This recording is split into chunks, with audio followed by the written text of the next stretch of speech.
Now for this question, if the shortest distance of the parabola y square that is equal to 4x from the center of the circle x square plus y square minus 4x minus 16y plus 64 that is equal to 0 is d, they need to find d square.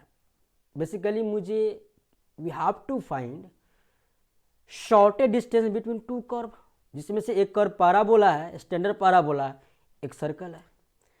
तो यह तो coordinate geometry का question है, यहाँ पे show कर रहा है. हाँ, कोऑर्डिनेट ज्योमेट्री के मेथड से भी कर सकते हैं और मैं एओडी के मेथड से भी कर सकता है इस क्वेश्चन को. हमने थ्योरी में बताया था एओडी में कि how can find the shortest distance between two curve. और मजे की बात क्या है ना, मजे की बात यह है कि इस कर्व में एक इस कर्व में एक कर्व सर्कल है, तो जो शॉर्टेस्ट डिस्टेंस होता है ना वो तो कॉमन नॉर्मल के अलॉन्ग लाई करता है.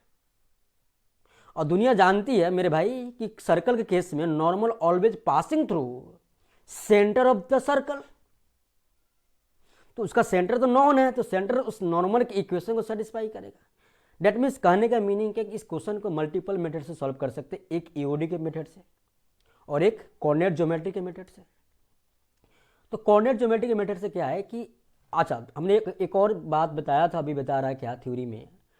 अब मैं ये भी दोबारा बोल रहा कि भाई अगर दो कर्व में एक कर्व आपको पास सर्कल है ना, तो आप इक्वेशन ऑफ नॉर्मल दूसरे कर्व के लिखिए, क्योंकि वही तो नॉर्मल उस सर्कल के सेंटर से पास करेगा ना, ये आपको याद रखना है. तो you know what is the equation of normal in slope form, y is equal to m x minus 2am minus am q. तो ये क्या यहाँ पे 1 है, y square is equal to 4x जो स्टैंडर्ड पैराबोला है ये तो 1 है. नाउ इक्वेशन ऑफ नॉर्मल क्या होगा, equation of normal to the parabola, this parabola y is equal to m x minus 2am minus am q. ये क्या है भैया, ये तो हमारे पास 1 है. So y is equal to m x minus 2m minus m q. ठीक है, तो मुझे एक रिलेशन, एक नॉर्मल है and this normal is also passing through centre of this circle. तो what is centre of this circle, c is equal to minus half of coefficient of g comma minus half of coefficient of y, that is 2,8. अब ये 2,8 satisfy करेगा तो M में तो cubic आ गया. M की 3 roots हो सकती है या फिर एक रियल दो इमेजनरी, वो तो फाइंड आउट करने पे मालूम चलेगा मेरे को. So from here we have to write y क्या है 8 is equal to m into 2m minus 2m minus m q. So from here we have to write m q, just a moment, m क्या है मेरा 2 है ना, sorry x क्या है 2 है, तो 2m वाई इक्वल टू क्या होता है m x minus 2m minus m q. A 1 है तो y equal to m x minus 2m minus m q. Y 8 m x 2, तो this is 2m, this get cancelled यानी m q is equal to 8 आ गया बेटा.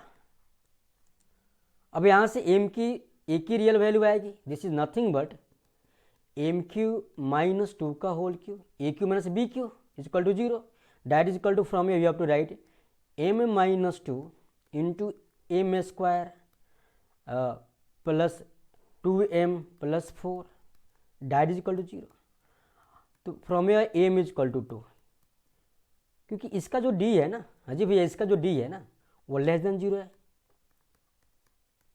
यानी यहाँ से m की एक ही वैल्यू आ रहा है, डैट इज थोड़ा सा कुछ मिस्टेक जा रहा है ना, m q is equal to minus m q is equal to 8, तो एम क्यू प्लस 2 का क्यू प्लस होगा, दिस इज प्लस, हाँ जी दिस इज प्लस. तो यहाँ से m क्या आएगा minus 2, we have m is equal to minus 2, right. जब एम आ गया तो you know point of contact for normal क्या होता है स्टैंडर्ड पैराबोला के लिए, जो पॉइंट पी हो गया point of contact, that is a m square comma minus 2m. This is point of contact of normal on the standard parabola. और from the centre उसने कहा if the shortest distance of the centre से निकालना, from the centre of the circle this is D. ठीक है ना. तो मुझे पॉइंट ऑफ कॉन्टैक्ट निकालना है नॉर्मल का, तो P तो मुझे मालूम हो गया कि M मालूम है, A क्या 1 है. So from here P is equal to we have A is 1 m square 4 comma -2 into -2 4, 4,4 मेरा पॉइंट ऑफ कॉन्टेक्ट आया क्या, 4,4 चलेगा ना, 4,4। अब मुझे जो डी है ना, डी क्या है, distance of this point to centre of that circle. तो डी इजकल टू क्या होगा, D square is equal to x2 minus x1 का स्क्वायर, 4 माइनस सेंटर क्या है भैया 2,8, 4 माइनस 2 का स्क्वायर प्लस 4 माइनस 8 का square. So from here we have D square equal to 4 minus 2, 2 का स्क्वायर 4 प्लस 4 का square 16, that is equal to 20 unit. कौन सा ऑप्शन राइट है, तो option C is correct option.